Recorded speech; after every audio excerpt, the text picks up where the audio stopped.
Can the return of summer travel revive the aviation sector's fortunes? It will be a challenge, with COVID-19 hotspots such as in India and mix and match travel policies from country to country. You're listening to the Business Extra podcast coming from the National in Abu Dhabi. I'm Mustafa Alrawi, Assistant Editor-in-Chief. Please do subscribe to this show on Apple Podcasts, Spotify, or wherever you get your audio content. With me is co-host Kelsey Warner, the National's feature editor. Hi, Kelsey. Hey, Mustafa. We're talking about travel and aviation. Yes, I think a kind of questions looming for the privileged in the world's minds these days is, will summer travel, is it on the books? Is it a possibility? I mean, if you're talking about it, you're lucky to do so. I know that there are parts of the world that are still being ravaged by the COVID-19 pandemic. But today, it's a huge business story, aviation in their path to recovery. I think a lot of hopes being pinned to the summer season. Yes, and we'll bring in Deena Kamel, the National's aviation correspondent, to discuss this with us. Hi, Deena. Hi, Mustafa. It's good to be here. It's good to have you. It feels like there's a bit of a flurry on the aviation front. Anecdotally, you're seeing travel offers, given that it's May and soon the summer travel period begins, a lot of questioning and understanding of what various policies are from country to country, not all the same. It's not even clear if you'll need to be vaccinated to travel or what vaccinations there are. There's still a lot of questions. And as Kelsey was mentioning, of course, we have the unfolding crisis in India, which is of an immense scale and very tragic, where you have a huge country, a huge population, essentially massive parts of it. For example, Tamil Nadu, population well over 60 million, bigger than the size of Britain, lockdown, no traveling. So you see how in that environment, in this kind of chaos, I guess, is the only way to describe it, really, organized chaos almost, at least they're trying to organize the chaos of it for travel. It feels difficult to judge what's going to happen this summer. Can aviation's fortunes be revived, Deena? Big question. Yeah, absolutely. As you said, Mustafa, it is a pretty patchy and uneven scenario in different parts of the world, where in some places you have countries that have gotten the virus well under control relatively and reasonably, and they have reopened their borders and are welcoming international travelers. Other countries, as you pointed out, in India, the situation is very difficult, and that's been shut down. In countries like the UK, they've been very selective with their sort of traffic light system of which travelers from which countries they've let in. So the recovery is patchy and uneven in different parts of the world, depending, of course, on which key markets have reopened their borders. For now, airlines are doing their best to try to drum up as much demand and as much forward bookings for the summer as possible. That is the peak season for them, where they make most of their profits, and they are trying to revive bookings during these months. A lot of them are really putting out some very tempting and attractive offers out there, whether by slashing fares, whether by offering free PCR testing, whether having different promotions for hotels and so on during the summer to try and attract people. There is a lot of pent-up demand. It is not an issue of whether people want to travel or not. It is an issue of whether they can. And from our conversations with airlines, a lot of them are very bullish on summer demand in the months ahead. Deena, can you give us a sense right now, heading into the Eid holiday week, are airports largely still deserted? Like, what's the pulse and what's timing? When will you be looking as a aviation correspondent for the arc of a return? Are we starting to see a return? Or where are we at? There are early signs here and there of tentative recovery. Nothing, of course, to pre-pandemic levels. That is only going to be years ahead from now. We're talking about 2023, 2024 at least. But there are tentative signs of demand coming back in small pockets. So, for example, we are seeing Emirates airlines have said that their forward bookings for July and August are looking pretty strong, thanks, of course, to the desire by travelers to visit their families, friends, relatives.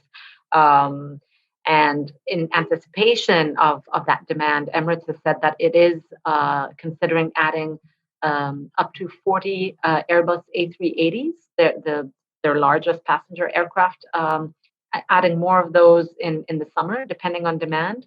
They are retrofitting some of those A380s, as you know, with premium economy cabins in anticipation that that's where demand will really shift, that well-to-do leisure travelers are going to want to spend a little bit more money, but a little bit more space on board their aircraft. But that really speaks to sort of just shifting trends. So you spoke a bit to just sheer numbers, but in terms of just behavior change, are you seeing any trends taking shape? The immunity passports I know that we've talked about in the past. Premium economy is certainly something you just highlighted. The rise of the moneyed leisure traveler is interesting. What are some things that aviation is doing to respond?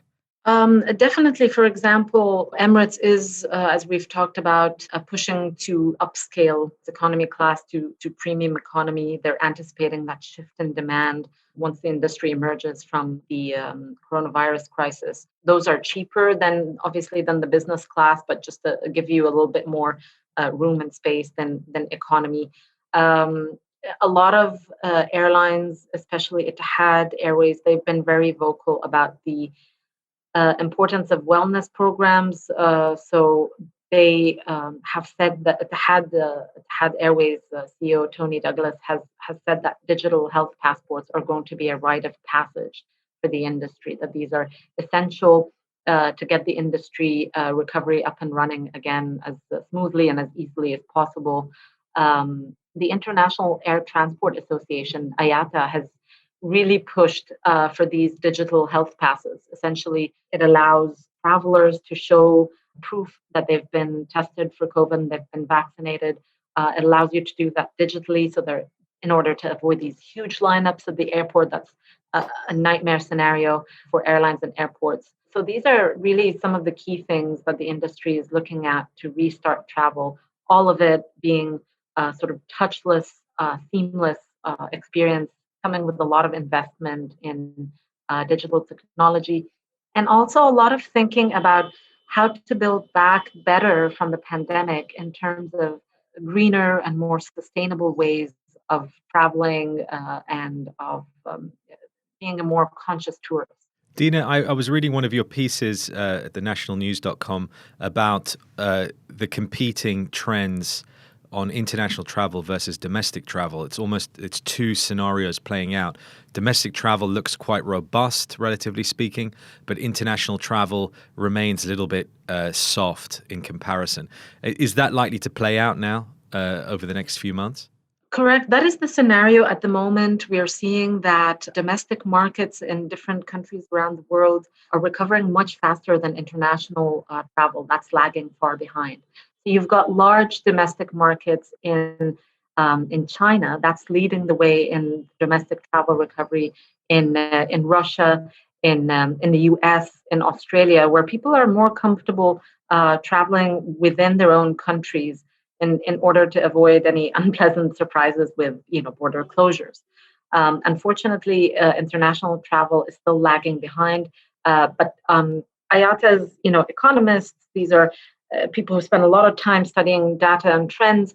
They are optimistic that given the recovery in domestic travel, given the sort of faster rate of vaccination drives around the world, that international travel will catch up. And they're optimistic that this could happen in the second half of this year. So we're waiting to see how that pans out as various pockets around the world start to open up their borders as well. I'm wondering if you can dig in a bit to business versus tourism travel, and if there are predictions taking shape over, are we going to be really attending Zoom conferences for the rest of our lives, or are we going to make a return to some level of business travel? And if we're not, how will tourism supplant that? Or what is the shape of a recovery business v tourism? That's a big question in the industry. And a lot of analysts, a lot of airline CEOs and a lot of industry experts are basically saying that business travel is going to be the last segment to recover. Not only because we have technologies like Zoom in place to sort of replace some of that air travel that was going on before the pandemic, but also because companies have slashed their budgets, have slashed their travel costs, and have seen during the past year that they can make it work without jetting their employees far and wide on an airplane. Having said that, even though leisure travel is going to recover faster than business, a lot of people are saying, well, hang on, that's all well and good. But at the end of the day, for the important meetings, for the big deals, for the introductory meetings between companies, you are going to want to have a face-to-face meetup. You are going to want to have that human connection where you look somebody in the eye and when you greet them and have that personal interaction. I was going to say and shake hands with them, but of course that's not happening either way. That, speaking of recovering really last, yeah. Yeah. In some cases where you still need to establish that connection between groups of people, you will see pockets of business travel, but that will likely be the last to recover compared to leisure. Same, for example, comparison can be made between short haul trips and long haul journeys. We're seeing, the industry really saying that short haul travel is going to recover faster than long haul. Of course, that's because people are a little bit worried about taking trips across oceans when they don't know how quickly the rules can change, how quickly the measures can change, and how quickly borders can shut down. So that's another distinction that we're seeing. A lot of reports coming out saying that countries, obviously with faster vaccination drives, let's say like in the Gulf countries, these would obviously have a faster chance of recovering quicker vis-a-vis other oil importing countries in the region where the recovery would be a little bit slower and they would need to make bigger investments in their healthcare systems and in digitalization of travel procedures, really to attract the same number of tourists that they did before. Deena, recently you also wrote about the latest outlook from Emirates, who said that they would cover 70% of capacity. In your piece, although they didn't clarify, whether that's pre-pandemic capacity or otherwise, that sounds pretty good in terms of what they're thinking in the coming months. But is the anticipation that will be over the summer? I think that's what we're trying to understand. How quickly is this demand coming back? Is it June, July, August, or is it more likely October, November, December? That's a multi-million-dollar question, right? So what Emirates were saying that they are anticipating returning about 70% of their pre-crisis capacity by the winter season. That's because they were bullish on, a lot of air travel demand for people who are going to come in to visit Expo that Dubai will host later this year in October, of course. So that's their longer term plan for the rest of the year. Having said that, while that capacity should return by October, we should see some better action happening over the summer. They have said that they are bullish about forward bookings for July and August. They see those quite strong thanks to demand from people who want to visit family, friends, relatives around the summer season.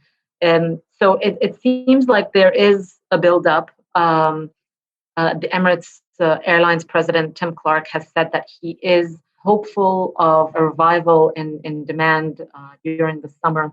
And also the chief of Dubai Tourism has said that he is optimistic about Dubai being able to attract leisure and business travelers, also because of Expo later this year. So far, during this year, we've seen Dubai attract 1.26 million visitors from abroad just in the first quarter of 2021. When he was asked about kind of his outlook for the rest of the year, he has said that things are a little bit up in the air now in terms of a forecast because it just depends on which countries will be reopening their borders. Mustafa, as you rightly pointed out, major source markets such as India have closed off to international travel. The UK is yet to add more countries other than the 12 it has just announced to its green list. It all boils down to how much reopening we see over the course of the next few months. But in general, the UAE airlines are bullish about this summer. The chief of Air Arabia, of course, based in Sharjah, with different hubs in Ras Al Khaimah and elsewhere, he has said that he expects a good summer ahead. And his optimism is hanging on the rapid vaccine rate and some countries reopening their borders. We have seen different announcements from airlines saying that they will reopen some of the routes that were shut down because of the pandemic. They're reopening those in anticipation of the summer. But this idea of looking to sustainable travel, Deena, as you mentioned earlier, I mean, I bought carbon offsets for the first time ahead of traveling. I usually opt out of those, but for some reason, the past year, it felt like a non-negotiable. Of course, we need to buy carbon offsets for the entirety of the trip. This idea of emphasis on local and more inclusive travel, I made sure to hire a local guide. And I was reading and thinking about these trends and then reflecting on my purchasing behavior. And there are things around, going somewhere that by reputation depends on tourism. Check, Morocco, yes, that's kind of how we decided.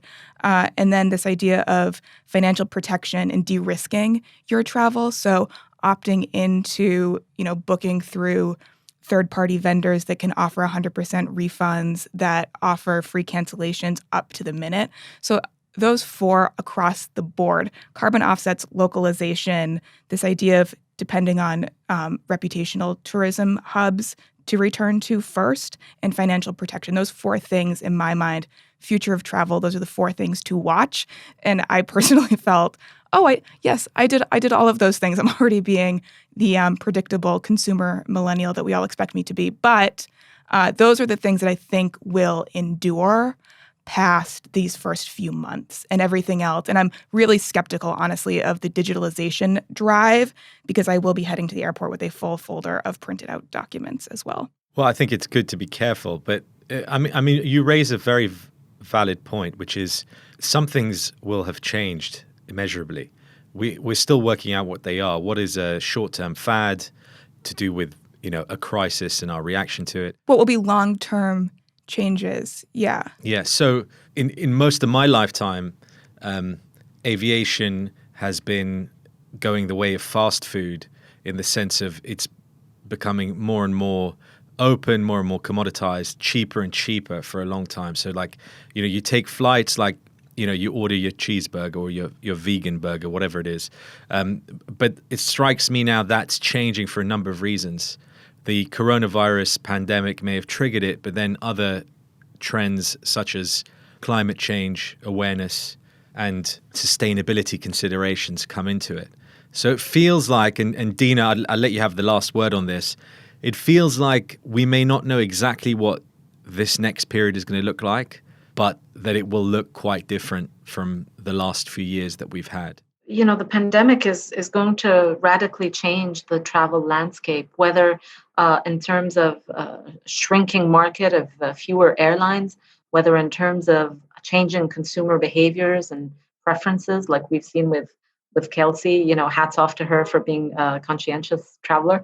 My first carbon offset purchase, I don't know that they're giving away any gold stars for that one, but thank you. Still very proud. As long as there's a need to still maintain safe distances, to have contactless interactions, to process people faster through airports, those are things that are just going to make the travel experience hopefully easier. It will, of course, also reveal a digital divide between countries that are able to implement those technologies and those that are not. And already we're seeing a lot of airlines trying to lure more customers with things like, free COVID-19 insurance, for example. I believe Emirates is still offering towards almost the end of the year. It remains to be seen which ones of these will stick. We've had the chief of Iata, for example, say, we understand now there's a need for PCR testing, but we're hoping that once the pandemic has cleared up, that we will not continue to do that regardless. because more people will be vaccinated and things will change. And he was making references to how, we still have traditions ongoing from, let's say, post 9/11 in travel, things like, the 100 milliliter bottles that we all carry around and things like that are not necessary now because things have changed. So it is a matter of adapting to future requirements, keeping the things that still serve us and discarding the things that don't make sense once the pandemic has been in control. Deena Kamel, thanks so much for being with us. Thank you very much for having me. It's great. You can read Deena's coverage of the aviation sector and other business stories at thenationalnews.com. Kelsey Warner, thanks also to you. Good to be here. And thank you all for listening. All that remains to thank our production team, Arthur Edison and Ayesha Khan. Please join us again next time.